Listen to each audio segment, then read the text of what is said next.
আসসালামু আলাইকুম, welcome to Sharmili kitchen. আমার আজকের রেসিপি কাঁচা আমের কাশ্মীরি অথবা মিষ্টি আচার। এরকম মজার মজার রেসিপি পেতে চাইলে আমার চ্যানেলটিকে সাবস্ক্রাইব করে রাখতে পারেন বন্ধুরা। আর আপনি যদি ফেসবুক থেকে দেখে থাকেন পেজটিকে ফলো করে রাখতে পারেন। প্লিজ বন্ধুরা, ছোট্ট একটি লাইক দিয়ে ভিডিওটি ফুল ওয়াচ করবেন। আপনাদের ছোট্ট একটি লাইকের মাধ্যমে আমার এই ভিডিওটি অনেকের কাছে পৌঁছে যেতে পারবে।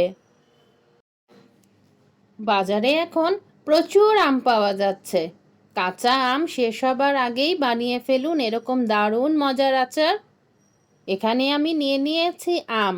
এখান থেকে আমি 1.5 কেজি পরিমাণ আম নিয়ে আচার তৈরি করব।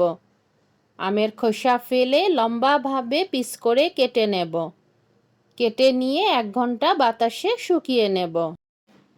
এখানে আমি আমার প্রয়োজন অনুযায়ী আম নিয়ে নিয়েছি।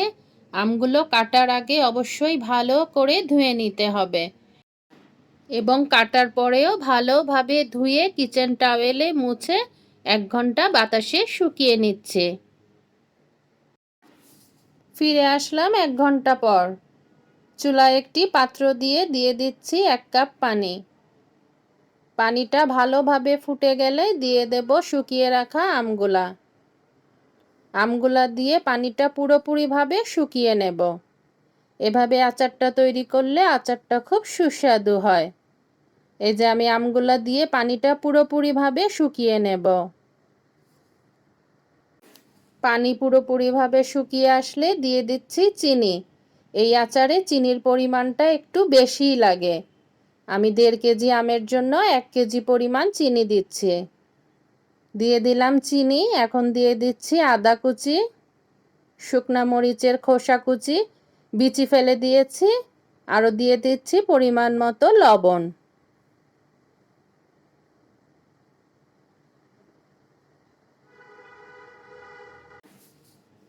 দিয়ে দিচ্ছি 1 কাপ সিরকা। সিরকা দিয়ে ভালোভাবে মিক্সড করে ভালো করে ফুটিয়ে নেব মিডিয়াম টু লো ফ্লেমে। এই আচারটা কিন্তু ফ্রিজে রাখার কোনো প্রয়োজনই হয় না। ফ্রিজের বাইরেই এটা 1 বছর এমনিই ভালো থাকে, এর বেশিও এটা রাখা যেতে পারে। কিন্তু সেটা অবশ্যই কাচের বোতলে, শুকনো কাচের বোতলে সংরক্ষণ করতে হবে। এ পর্যায়ে এসে দিয়ে দিচ্ছি 1/2 টিস্পুন মরিচের গুঁড়া। এই মরিচের গুঁড়া অ্যাড করাতে আচারে সুন্দর একটা কালার অ্যাড হয়। এ পর্যায়ে আচারটা কিছুক্ষণের জন্য ঢেকে রাখবো।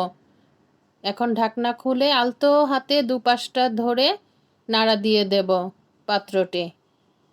স্পুন দিয়ে খুব একটা বেশি নাড়াচাড়া করব না, তাহলে আমগুলো ভেঙে যেতে পারে। আলতো হাতে এভাবে করে নাড়া দেব, তাহলে আমগুলো সবগুলোই আস্ত থাকবে। এভাবে করে আচারটা পুরোপুরিভাবে রান্না করে নেব। ফিরে আসলাম 20 মিনিট পর। আমার আচারটা পুরোপুরিভাবে রান্না হয়ে এসছে। আমি এভাবেই সারা রাত রেখে দেব। যেহেতু আমি রাতে রান্না করেছি, আমি সারা রাত এভাবেই রেখে দেব। খুবই কম উপকরণে টিপস সহ আচারটি শেয়ার করেছি। এই স্টেপগুলো ফলো করে আচার বানালে একটি আমও ভেঙে যাবে না এবং আচার বানানোর পর আমগুলো কুঁচকে যাবে না। আপনি যখন খাবেন মনে হবে আমের মোরব্বা খাচ্ছেন। চুলার ফ্লেম অফ করে সারা রাত এভাবেই রেখে দেব আচারটি। ঠান্ডা হলে সকালে পরিবেশন করে দেখাচ্ছি। আচারটি দেখতে যেমন সুন্দর, খেতেও তেমন মজা।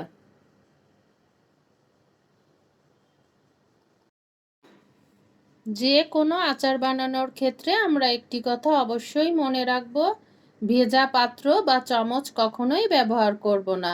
এতে আচার খুব সহজেই নষ্ট হয়ে যেতে পারে। এই যে আমি আচার ঠান্ডা হয়ে পরের দিন সকালে পরিবেশন করে দেখাচ্ছি।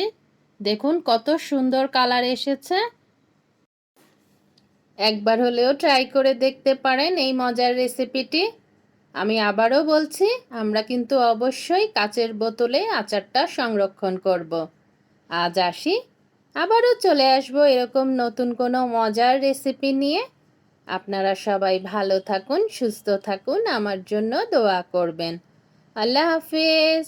আসসালামু আলাইকুম।